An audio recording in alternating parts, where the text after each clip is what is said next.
सही है। दिन निकालने का फंक्शन क्या है ये भी देखेंगे।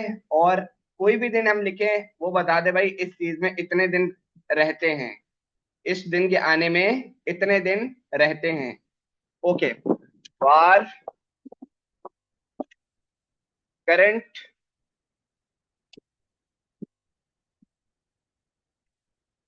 डेट करंट, या बल्कि वार करंट डेट को सही है, is equal to new date. सही है।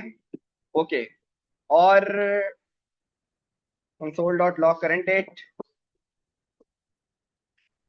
सही है।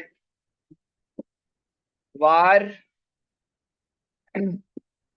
रिक्वायर्ड डेट, रिक्वायर्ड डेट जो रिक्वायर्ड है हमें, is equal to new date console dot log required date. क्या क्या कंसोल में आएगा? दोनों में एक ही चीज आएगी। सही है, क्योंकि किसी दोनों के पैरामीटर खाली हैं। अब अगर हम यहाँ पे क्लिक कर लें थोड़ा सा, एक सेकंड यहाँ से, क्या है 26, यहाँ पे मैंने लिख दिया 26 जैन UARY 2025। सही है।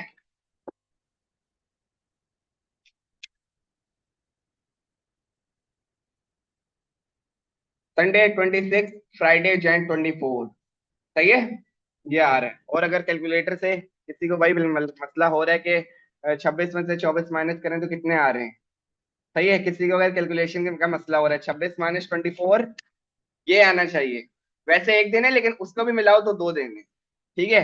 एक भी ले आएंगे, दो भी ले आएंगे। ठीक है। एक या दो अगर किसी का आंसर आ रहा है जो पहले से कर रहा है तो बिल्कुल सही है, एक भी सही है, दो भी सही है।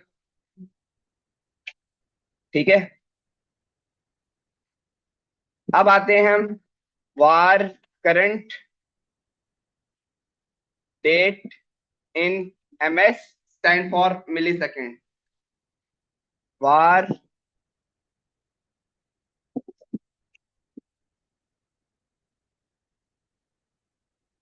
रिक्वायर्ड डेट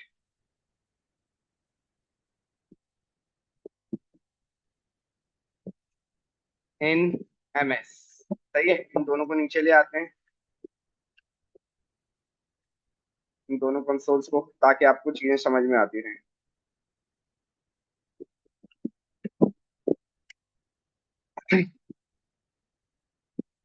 ये हो गई हमारी डेट्स और ये हो गए हमारे milliseconds, is equal to correct date dot get time. Get time का मसला सारा जिस किसी को इश्यू हो रहा है वो सारे भी सॉल्व हो जाएंगे। गेट टाइम मैंने यहां से निकाल लिया। ठीक है। Is equal to required date in MS dot get time. सही है। दोनों के मिली सेकेंड मैंने निकाल लिए। वेरीफाई कर लेते हैं। इन MS इन MS। क्लियर है। सही है। दोनों की डेट्स निकाल ली, दोनों के डेट्स को कन्वर्ट कर लिया किसमें। ठीक है। Okay. Var calculate MS millisecond अगर कैलकुलेट करें तो is equal to required date in MS minus current date in MS। सही है। उसको इससे माइनस कर दिया। अब हमारे पास चलो दिन नहीं आए, मिली सेकेंड निकाल लिए। ठीक है। कैलकुलेट MS को अगर कंसोल करवा लें तो इस वाले की अब जरूरत नहीं। सही है। कैलकुलेट MS को अगर हम निकालें तो भाई हमने दिन नहीं निकाले, हमने मिली सेकेंड निकाल लिए। संडे आने में इतने मिली सेकेंड तो बाकी हैं, दिन भी आ जाएगा। ठीक है। अच्छा। अब अगर ये भी निकाल लिया है तो फिर अब हम करते हैं भाई के बार डेज फॉर्मूला। सही है। Days formula is equal to calculate MS। ठीक है। जो भी आपका आपने कैलकुलेशन करके निकाला है नंबर, जो कि हमारा ये है, उसको डिवाइड करोगे, उसको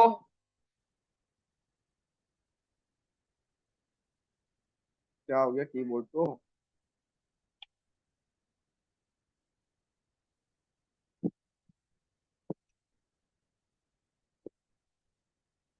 दिस फॉर्मूला डिवाइडेड बाय, हमारे पास आ रहा है दिस। ठीक है, डिवाइड करोगे जो भी आपका डे का फॉर्मूला है। मुझे बताओ 1 मिनट में जो है कितने सेकंड होते हैं? 60। मैंने यहाँ पे लिख दिया 60। ठीक है, 1 घंटे में कितने मिनट होते हैं? Multiply by 60। ठीक है, 24 घंटे में कितने घंटे होते हैं? Multiply by 24। अब बताओ, एक और चीज मिसिंग है, 1000 भी तो लिखना है। आपने वो नहीं बताया कि 1 सेकंड में कितने मिली सेकंड होते हैं? 1000 मल्टीप्लाई बाय, मतलब सेकंड, मिनट, आवर और डे। सही है, ये आपका डे का फॉर्मूला है। हाँ हाँ हाँ, वही। सही है। अब आते हैं, हमारे पास क्या आना चाहिए? अच्छा, अब ये बताओ, पॉइंट में वैल्यू आनी चाहिए या कैलकुलेटेड वैल्यू आनी चाहिए? पॉइंट वाली वैल्यू आनी चाहिए मेरे ख्याल से। डिवाइडेड जो जावा दे दे तो यार फायदा नहीं है ना फिर।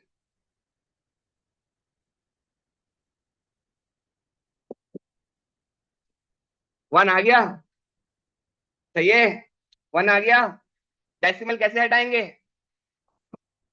मैथ।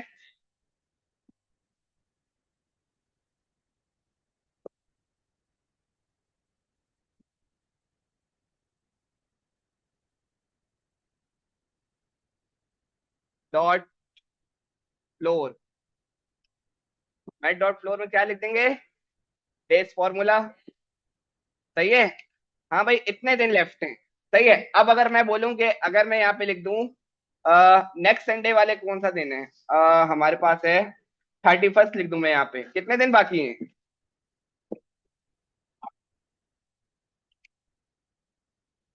6 क्यों बता रहे हैं?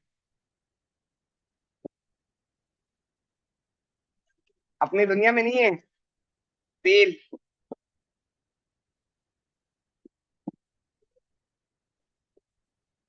अच्छा, 1, 2, 3, 4, 5, 6, 7, सही तो बता रहे हैं। पहले 6 इस वजह से बताया क्योंकि उसने फ्राइडे को गिना नहीं था। अगर फ्राइडे को हटा दो तो 6 दिन है। इधर देखो ना, 1, 2, 3, 4, 5, 6। अगर उस दिन को भी काउंट करना है तो 7। कैलकुलेशन सही है। ये आपके पास डे का फॉर्मूला है, जो आपने कैलकुलेट करा मिली सेकेंड को, उसको डिवाइड कर दिया आपने इससे। ठीक है, अब मेरी बात सुनो। नहीं, इससे छोटा नहीं है। अब मेरी बात सुनो, ये मैं आपसे सवाल कर रहा हूँ, बताऊंगा नहीं। ठीक है।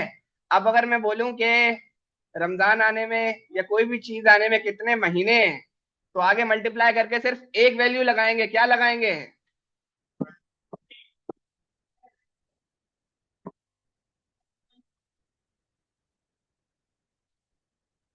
फिर 12 क्यों लगाएंगे? नहीं, मैं तो वो नहीं करवा रहा।